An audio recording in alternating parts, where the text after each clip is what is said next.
बोलिए कृष्ण भगवान की जय। मेरे सज्जनों,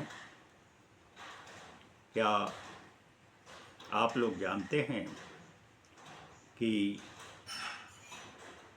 पांडवों की मृत्यु कैसे हुई? संक्षिप्त में मैं आप लोगों को पांडवों की मृत्यु के बारे में कुछ बताना चाहता हूँ।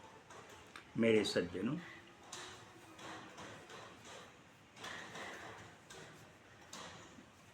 पांचों पांडव और साथ में द्रौपदी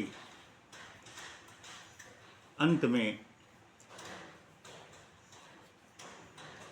स्वर्ग आरोहण के लिए निकले।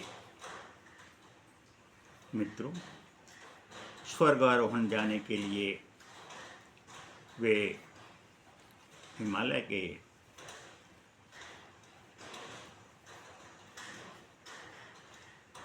हिमालय से जो रास्ता जाती है स्वर्ग धाम के लिए, वहाँ पांचों पांडव साथ में द्रौपदी को लेकर के निकले।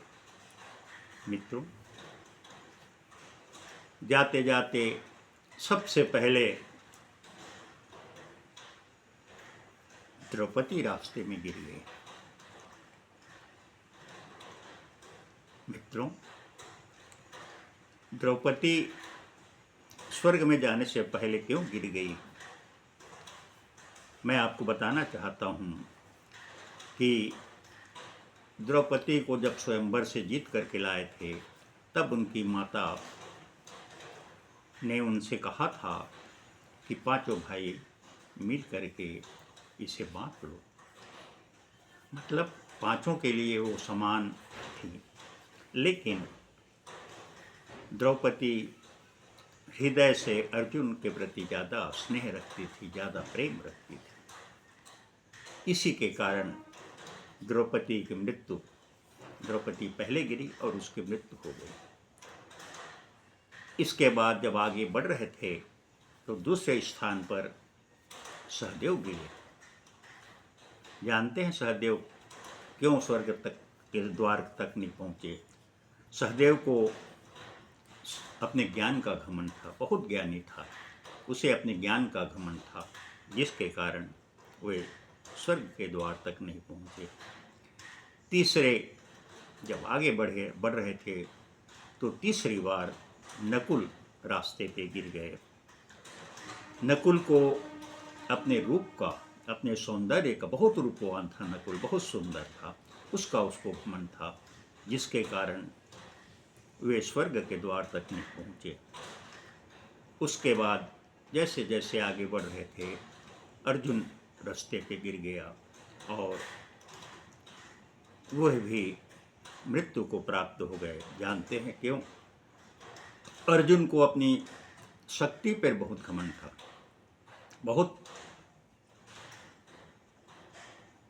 उसके धनुष पर उसको घमंड था, योग्य धनुषधारी था, इसलिए अपनी शक्ति पे, अपने धनुष पर वो घमंड करता था, जिसके कारण वह स्वर्ग के द्वार तक नहीं पहुंचा। इसके बाद भीम का नंबर लगता है। भीम गिर जाता है और उसकी भी मृत्यु हो जाती है, वह भी स्वर्ग के द्वार तक नहीं पहुंचता। जानते हैं क्यों? भीम को खाने पीने का बहुत ज़्यादा शौक था, उसको खाने के घमंड था कि मैं सबसे ज़्यादा भोजन करता हूँ। दूसरी बात, भीम को उसके गदा पर, उसके बल पर बहुत ज़्यादा घमंड था, जिसके कारण वह स्वर्ग के द्वार तक नहीं पहुँचा। केवल स्वर्ग के द्वार पर युधिष्ठिर पहुँचे। मेरे सज्जनों, किसी भी चीज़ की अधिकता अच्छा नहीं होता।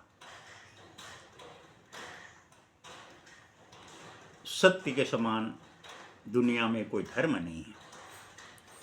रामचरितमानस में गोस्वामी तुलसीदास जी लिखते हैं, धर्म न दूसर सत्य समाना, आगम निगम पुराण बखाना। धर्म के समान कोई दूसरा सत्य नहीं है, ऐसा अगम निगम पुराण में वर्णित है। गोस्वामी तुलसीदास जी रामचरितमानस में लिखे। मेरे सज्जनों, महाभारत के उद्योग पर्व में भी लिखा हुआ है,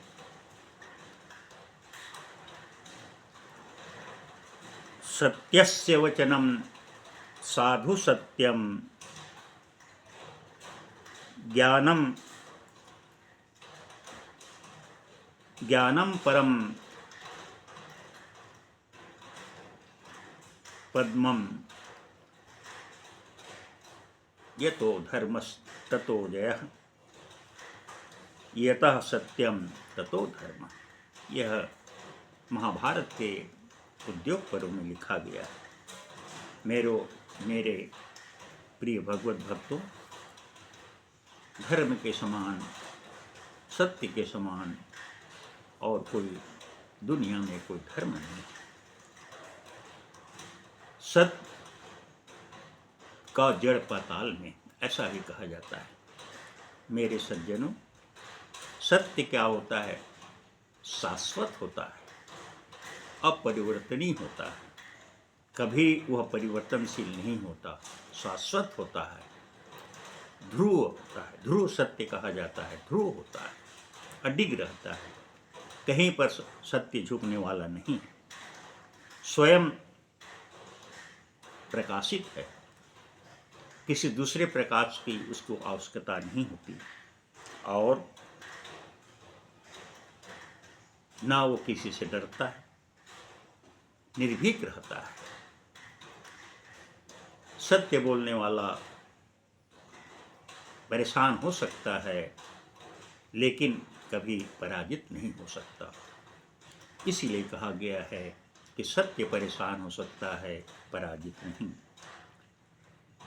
मेरे मित्रों, सत्य बोलने वाला हमेशा शांति से अपना जीवन निर्वाह करता है, और उसमें एक आत्मशक्ति होती है, आत्मविश्वास होता है, और कहीं पर भी वह झुकता नहीं।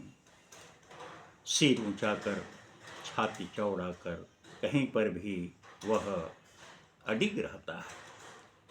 इसलिए सज्जनों, कभी भी झूठ, फरेब, मक्कारी, दगाबाजी आदि का सहारा न लीजिए। सत्य को साथ दीजिए, सत्य बोलिए, सत्य के साथ रहिए। आपको कुछ परेशानी जरूर हो सकता है, लेकिन अंत में आपका ही विजय होगा।